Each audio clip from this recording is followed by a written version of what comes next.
Before Twitter and TikTok, trends took months or even years to spread. And today, trends can spread in a matter of hours. But as a brand, it can be really challenging to know, shouldn't I hop on a trend, especially as a brand? Today, we're going to dive into all of that goodness and more. Let's get into it.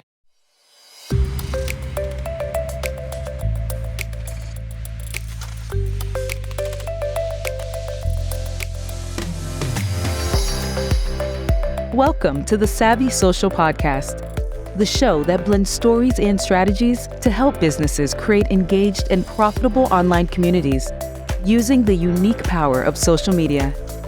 And now your host, OnlineDrea Jones.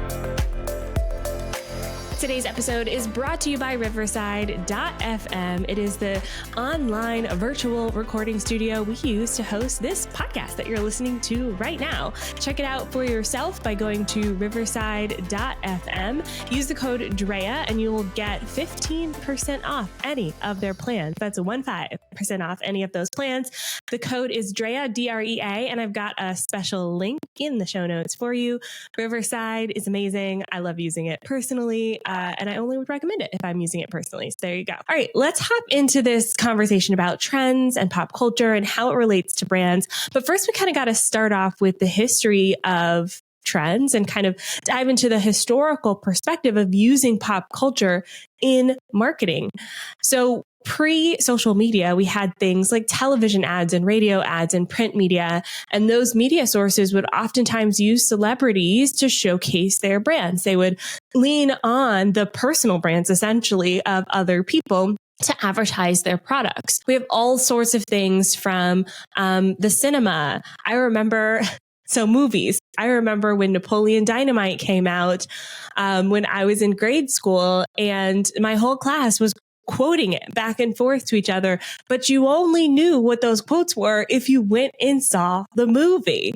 Same thing with concerts or music. When we think about the impact they had on culture, the process of consuming that piece of media was quite involved. You either had to go to the concert or the live event, or you had to go to record stores, music stores, and purchase your music.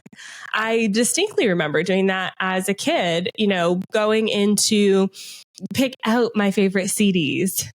That totally tells you what era I was a kid, right? If I use the word CD.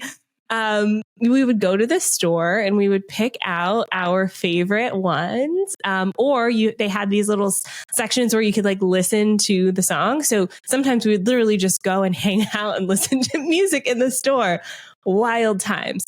Or we think about other things like mailers, fan mail, fan clubs. If you were really into something, you could sign up and get physical mail from that thing that you were a hobbyist of or that you were a fan of. Music videos also had a great, significant cultural impact. When we think about MTV back in the day, how people dressed, how people talked, all of that came from some music videos that they consumed. And to consume them, you had to watch MTV. There really wasn't another way to do it at the time. So all of these sources of information became the way that pop culture trends were embedded into our culture. Fast forward to today, we have platforms like X, formerly known as Twitter. And y'all know I will forever say Twitter first. It takes my brain a lot to say X, formerly known as Twitter. But today we have brands like X, formerly known as Twitter. We have TikTok, we have Instagram, we have Facebook, even Threads. So Meta's newest social platform, Threads, are all changing how pop culture, how trends are disseminated. There are a number of reasons why trends catch on so quickly. First of all, it's just the speed of social media. It's instant. You post today, people see it 0 seconds later, right? So trends can be consumed fairly instantly. And because of that, there's an acceleration to the spread, the potential virality of these trends. So when we think about something like TikTok, immediately people are being served that video that was created. There also is a decentralization of content creation. So in order to be popular, in the days of the past, you had to be a celebrity. And to be a celebrity was a very challenging thing. You didn't just show up and could be a celebrity. Whereas right now, that could happen to anyone with the rise of influencer marketing and things like that. Literally anyone with a smartphone can create content and become famous, quote unquote famous online, becoming a celebrity in their own right. So we have people setting trends who never had access to being a trendsetter to begin with. So this creates the potential for more trends to be created. We also are seeing, especially with the rise of TikTok, this idea of remix culture. So the idea that someone creates something and then the rest of us recreate it in our own way. So one trend essentially can be iterated and iterated and iterated upon thousands of times, each time with its own unique twist or spin. And that really helps match that virality. We really haven't seen that prior to this point. I think something similar would potentially be a trending topic or trending hashtag on X, formerly known as Twitter. But even then, it was kind of a no-no to copy people, right? Like pre-TikTok, you didn't copy other content creators. You came up with your own thing. And if you did, you would do something like retweet, which is now called repost. This makes me so sad. You would retweet something and you would add your thoughts on top. Whereas now, literally taking a dance, a saying, a quote, a style that someone else is doing and recreate it in your own way is kind of the point of all of this viral content. There's also now such a visual element to virality, and TikTok changed the game with this single-handedly. And I feel like I'm on the TikTok train right now, but it's true. Prior to TikTok, you had to have a completely edited video to upload to social media in order for you to use it, right? So prior to TikTok, you had to know video editing skills. You had to know like Adobe or at the very least iMovie, right? To like upload things. Whereas with TikTok, the app itself came with a built-in in-app editor, meaning you don't need a third-party editing tool to create content. It came with filters. It came with ways to splice videos. It came with ways to edit, add captions, add stickers. This was not previously done at this scale before. And it was not readily available to everyone before. So TikTok changed that because now trends can be very visual. They're all video, and it's easy for people to kind of adapt and get started. I think TikTok's video editor is still one of the better ones today, even though Instagram now has one and YouTube Shorts has one. TikTok's is just way better. The other thing with viral content is that or trending content is that there's an immediate feedback loop. So content creators, brands, business owners get that instant dopamine hit of likes and comments and shares immediately. So we can immediately see if something's taking off or not. And so as a creator, as a business owner, you kind of can see which trends work for you, which ones don't. And the algorithm is helping you with that. So trends are a signal to the algorithm that you are kind of playing in the game, in the realm of what everyone else is doing. And because there's this familiarity as a consumer, the algorithm notices that and then starts preferring trending content. So even someone with a smaller audience has the potential to be promoted to a broader audience by leveraging a trend, which means more people are using trends. Trends also help niche communities find each other. Prior to social media, marketing was quite general to capture the general audience, right? There wasn't these verticals and niches of smaller groups, because if you're selling Honey Nut Cheerios, you don't want to go specifically to, a specific segment of the audience to sell Honey Nut Cheerios. You want to sell them to as many people as possible.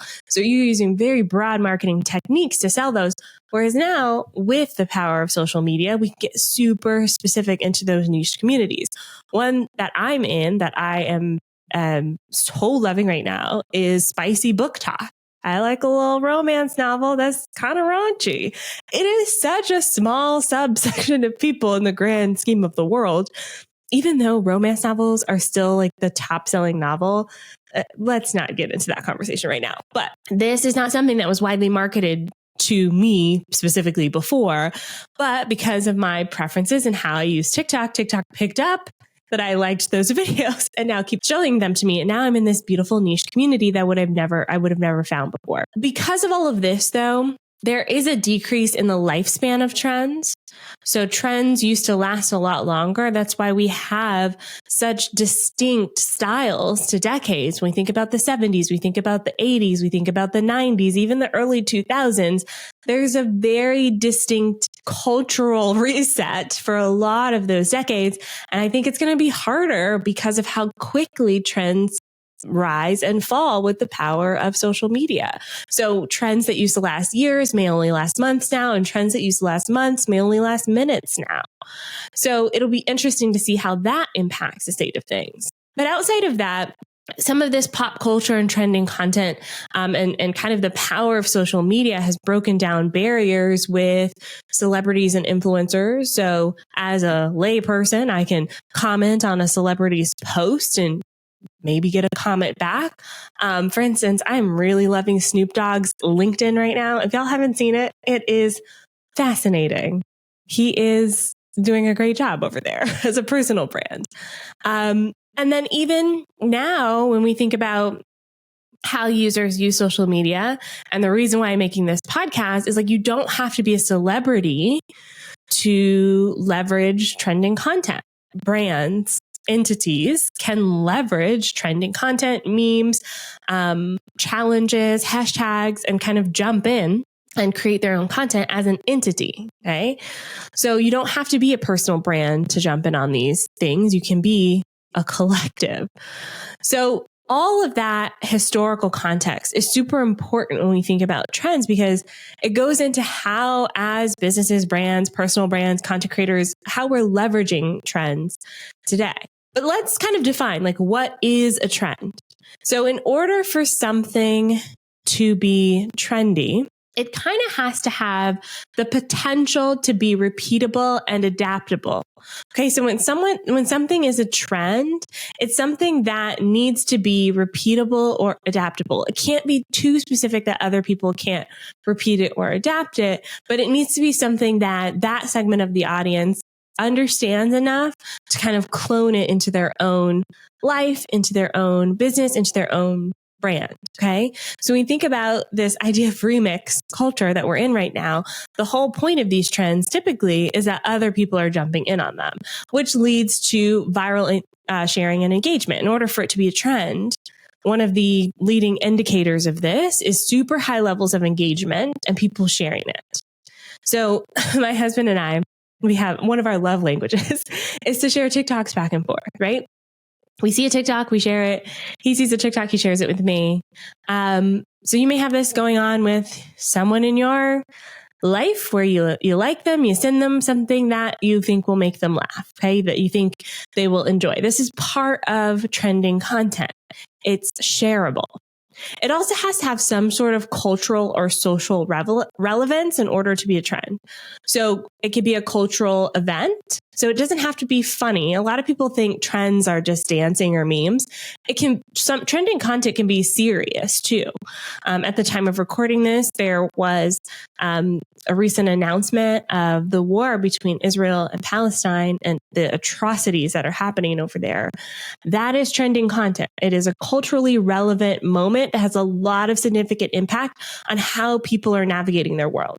Okay, so the general mood of society, cultural shifts, news, current events, and pop culture all have an impact on what is a trend. Now, trends also have this unique thing where they oftentimes are used by influencers and celebrities. So we really can tell that a trend is taking off, so to speak, when influencers, celebrities, folks with large accounts are also picking up that trend and amplifying it in their content. This creates sort of like a cross-platform spread of the trends. So sometimes trends are on the platforms only, on TikTok only, or it's on Facebook only. But oftentimes when it truly becomes a trend is when it crosses to multiple platforms. Trends also don't have a specific lifespan. It can be weeks, months, minutes. But the longer the trend goes on, the more potential for the intensity and the volume of that trend. Trends also typically have an emotional connection with the audience. It could be funny, it could be serious, it could be a nostalgia thing. I'm in 90s nostalgia stuff right now. My Instagram Reels feed is a lot of like 90s nostalgia things. And it's just funny to me how we all have that collective experience because it feels very like an emotional connection. The last thing about trends is that they're not just something that people watch. They have to be something that people participate in. They join in on. And this is where I say trends are becoming shorter and shorter, because I also remember things like the ice bucket challenge and planking. This was like a la 2013, I want to say. So 10 years ago, those trends were happening, in my world. And they lasted a lot longer then, whereas now they're a lot shorter. But the unifying thing with these trends is that users can participate in them. So it doesn't just live on the internet. It starts spreading out to the real world, which, who knows if internet and the real world is any different. It's all blending together now. So when we understand this as a business owner, the historical context, the definition of a trend, then we start thinking to ourselves, well, are trends for me? Does it make sense for my business to hop on a trend? And specifically, I see this question happen a lot with business owners. If you're a content creator, for instance, and you have more an influencer business model, so you sell, you work with brands and brand deals and you create content and maybe you get paid through the apps that way, hopping on trends makes a lot more sense for you, right? But if you're a coach or a course creator, or if you are a therapy group or something like that, right? Like you struggle with this because you're like, don't I hop on these trends? So I want to talk a little bit about that, but we'll take a quick break. And when we come back, we'll dive into all those important questions.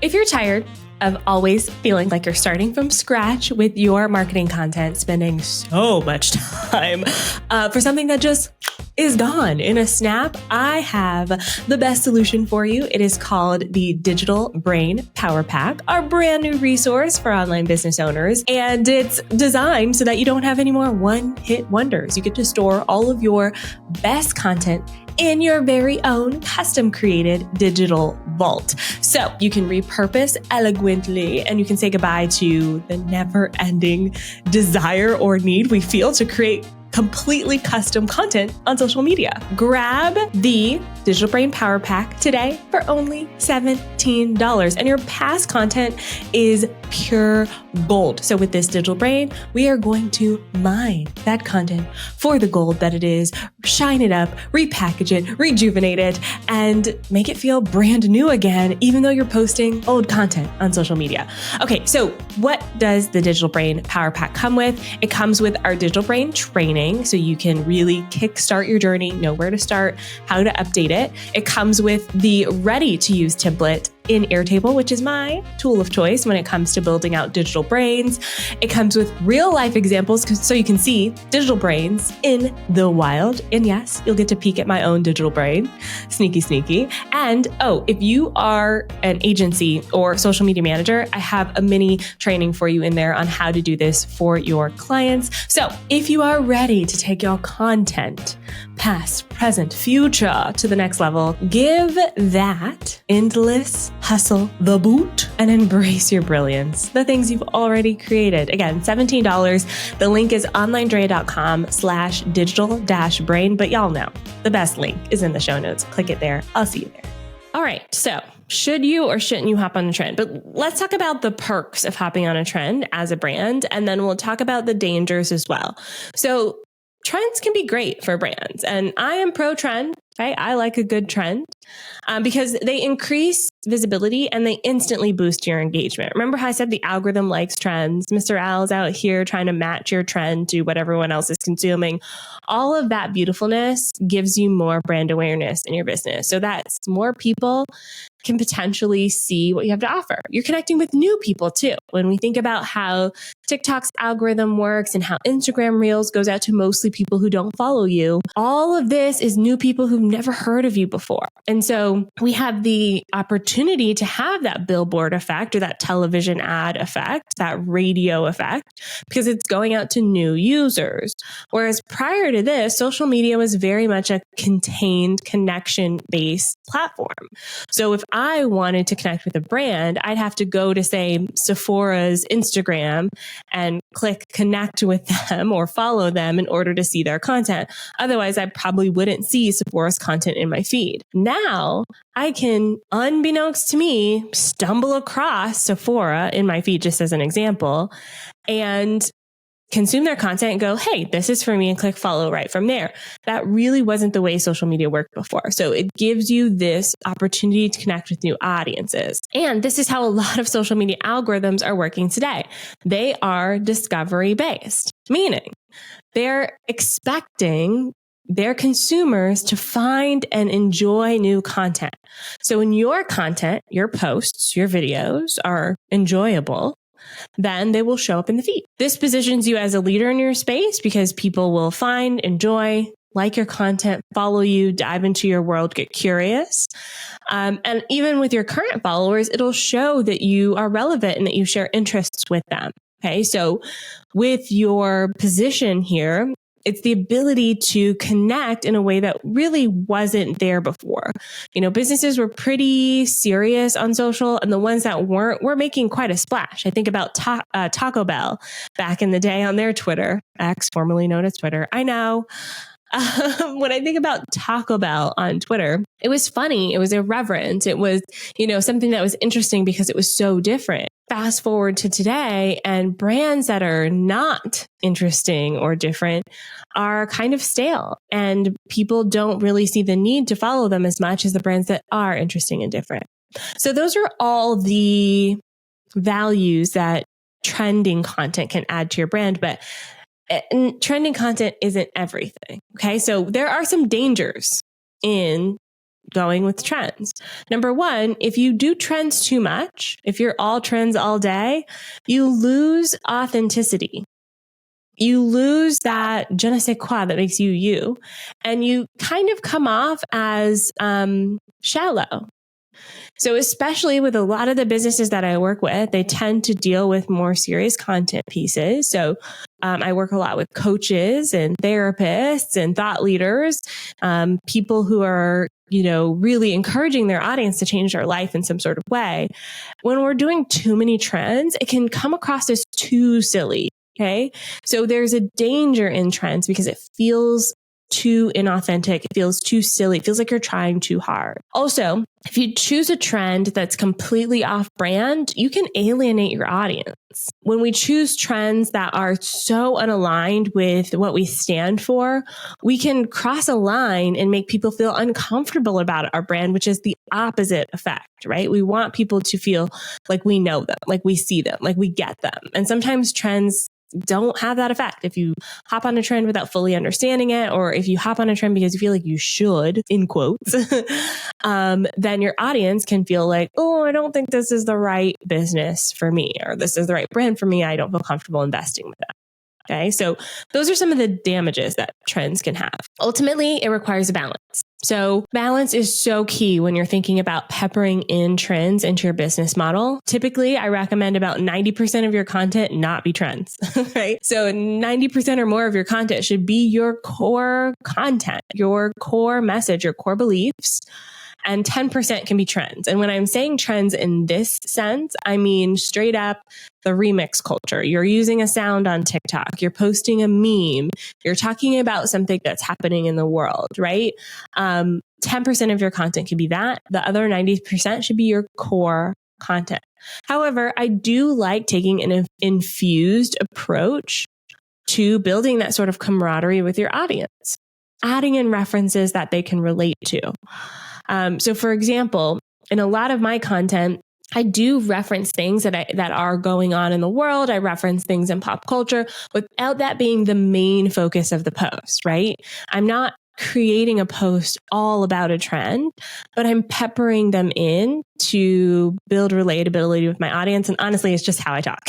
So there's probably going to be a RuPaul's Drag Race reference. Right now, I'm watching Love is Blind. So I'm probably going to put that somewhere right here in this podcast, maybe even, right? So when we think about trends, we think about pop culture references, we think about news, unless that is your brand, like unless your brand is talking about trends and pop culture and news, we want to go in very lightly and not go in too heavy handed with the trends.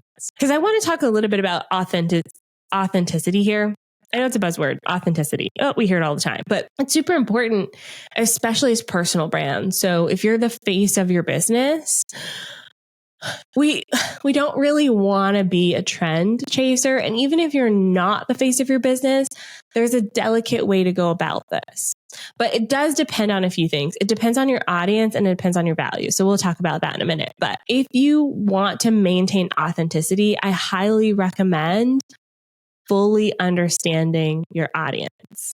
Okay. Research them, what they're into, what they like, and then just take inspiration from something and put your trend on. So there are a few brands that I love that are doing trends that I want to highlight here because there is a way to do this without overdoing it. And so one of the brands that does this really well is Later. Now they are a social media brand, so a lot of their content is trending content, but the way that they approach it is with their audience in mind. They know that their audience is on social media a lot anyways. They also know that their audience is full of social media managers. So while there is a segment of their audience that are business owners who use the tool, so later.com is a social media scheduling tool, most of their audience is probably social media managers. So a lot of their content is geared towards that. And I love to use their content as inspiration. So when we think about trending content, there is that balance between fully knowing your audience, researching them, but also not using so many trends that your content becomes too light, too fluffy, too surface level. Okay. And you're afraid to go too deep. Now, I do have to talk about your responsibility here as a business owner, because there are some ethical questions with leveraging trends. And I will say we have a lawyer coming on the podcast in 2 weeks to talk about this. So stay tuned for that episode. But it really comes back to your values, right? As a business owner. And I talk about this a lot on this podcast because it's so important. When you understand your values, it can be so clear to you whether a trend is for you or it's not for you. And I find that business owners who get really confused don't understand their value. So an example for me is my brand is about marketing. I don't typically address any news, social issues in my marketing. I may address it from the perspective of how you can think about it when you're marketing your business, but I don't, as an individual, take a personal stand publicly on a lot of that information. It's not in my value system. It's not me. Okay. In real world, in the internet world, it's just not how I do things. So for me, if there's a trend or a topic or something comes up, I already know how I would go about approaching it, how I would go about talking about it, because that's a very clear value for me. Also, if you understand your audience's values, this can also be very, very helpful to you. So a lot of my audience right now is exploring a lot of diversity and equity and inclusion and, how do we be culturally sensitive to the world around us, right? Especially a lot of conversations around neurodiversity and physical diversities, right? So a lot of those conversations are happening. And so I know my audience is interested in those conversations. I'm interested in having those conversations. So if there's anything online that comes up that's trending or topical, I'm probably going to jump into that conversation, right? So thinking about your own personal values and your audience's values can really help you dissect if that's for you. One of the questions that I oftentimes get when it comes to trending content as well is how can you be aware of a trend and its harmful impacts and narratives? So sometimes there are trends that are culturally insensitive, socially insensitive, and you may not be aware of the implications, right? So definitely study up on this. There's lots of examples of trends. So if something's trending, typically you have a lot of source material. So go to the source. And then also enhance your knowledge, right? Take cultural studies classes, take DEI classes, learn about alternative perspectives, learn about the impacts of using memes and trends and how that can reflect on your business. So a conversation that happened a few years ago in the online business space around this was using Black people in memes. And there's nothing wrong with using a Black person in a meme. That's not what I mean. But there are some uses of Black people in memes that are trying to illustrate a certain point that, could be slightly racist, right? So think about the context of why you're choosing that person to use that person as a representative of the message that you're trying to share. And be aware of how you're leveraging these things. But also just know it's an ongoing process. It's a learning process. And just being a business, a brand, a person here on the internet, you're kind of showing up in a way that people can commentate on it. It's the nature of the beast. Now, I want to talk about a few examples of this, of trends and businesses that have used this successfully using 3 of my clients, because I want to show an example of what's possible. One of my clients, Dr. Karin, did a lip syncing trend. It was a very short, less than 10-second video, got over 1 million views and boosted her business. And it was very simple for her to record. She was actually laying down on her couch or something like that, did the lip sync, put something over top. She talks a lot about toxic relationships and her own history there. And it caught on TikTok and it did really well for her. One of my other clients, Lily from Date Brazen, who has been on this podcast before, her video got 1.8 million views and it was a TikTok response video, so called a stitch.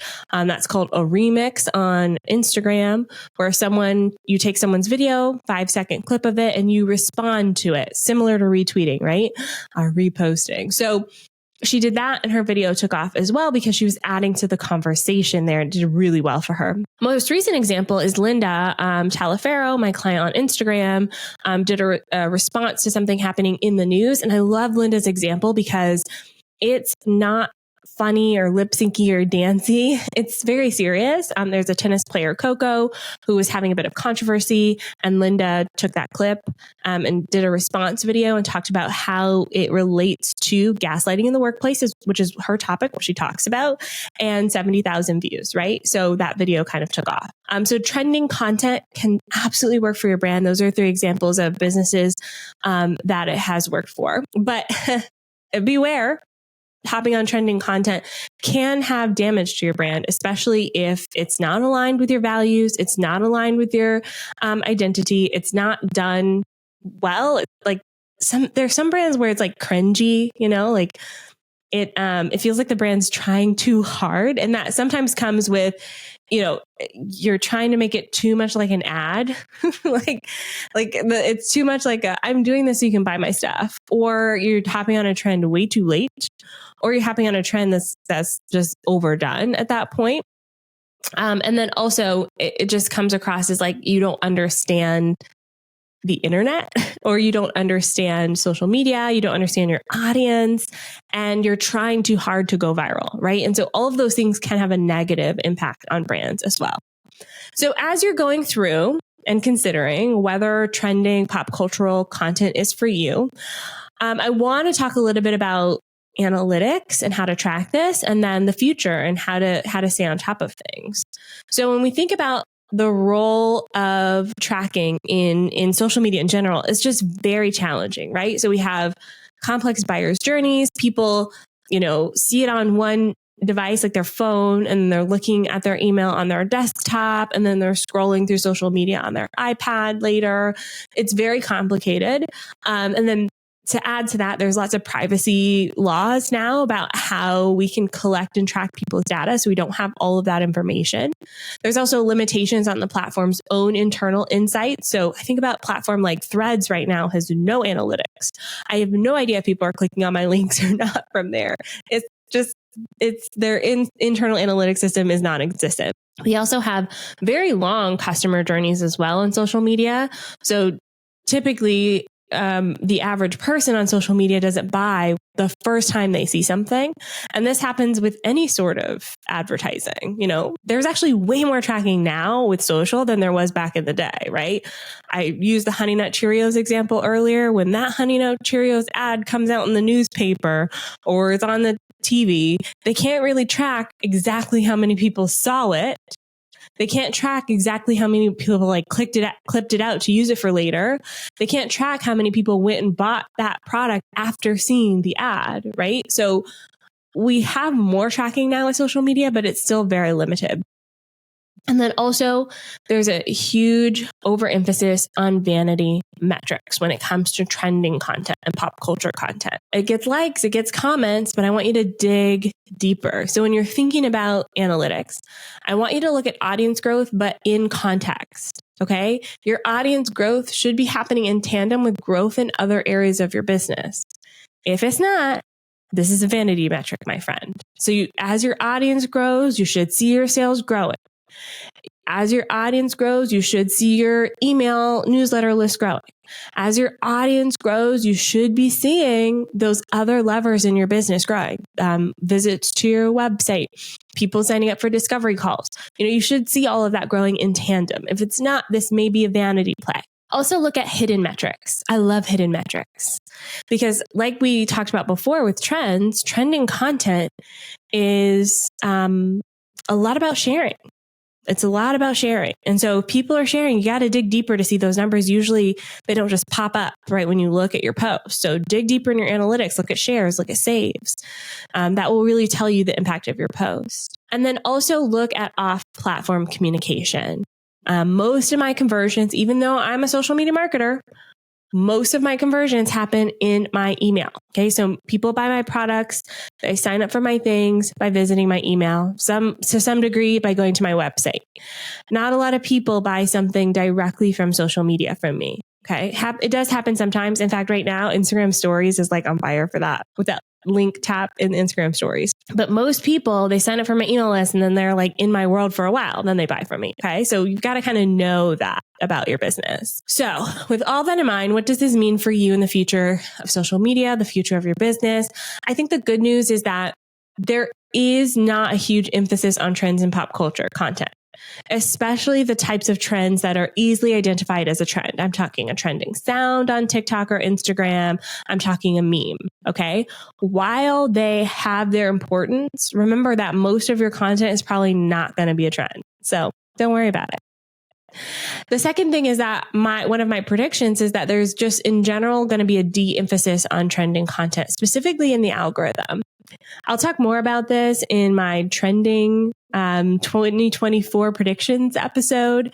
I do one of these predictions episodes every single year. It's one of my favorite things to do. It's coming out next month. I'm doing my research for it now. That's one of the things that's popping up is there's a de-emphasis on trends.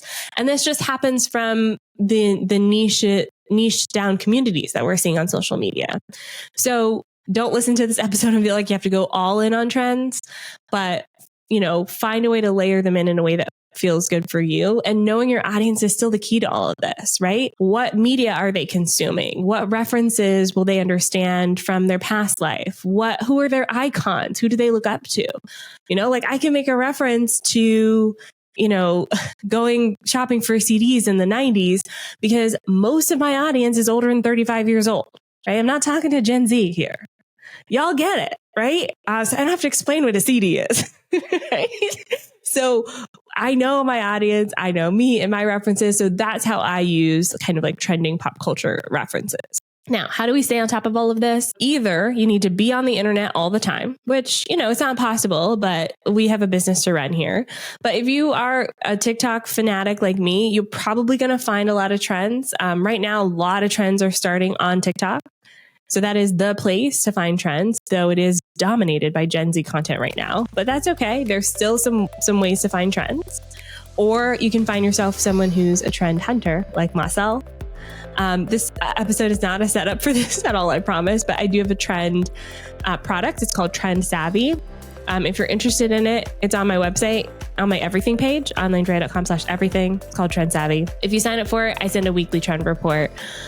And it's great because then you don't have to like search everything for yourself. But if it's not me, there's a bunch of people who do this as well. Find someone who's doing this in a way that you respect, and then you don't have to go live on the internet 100% of the time, because this is a lot of work, y'all, to do all of this research, to stay on top of it, stay relevant, and find ways to tie it back into your business.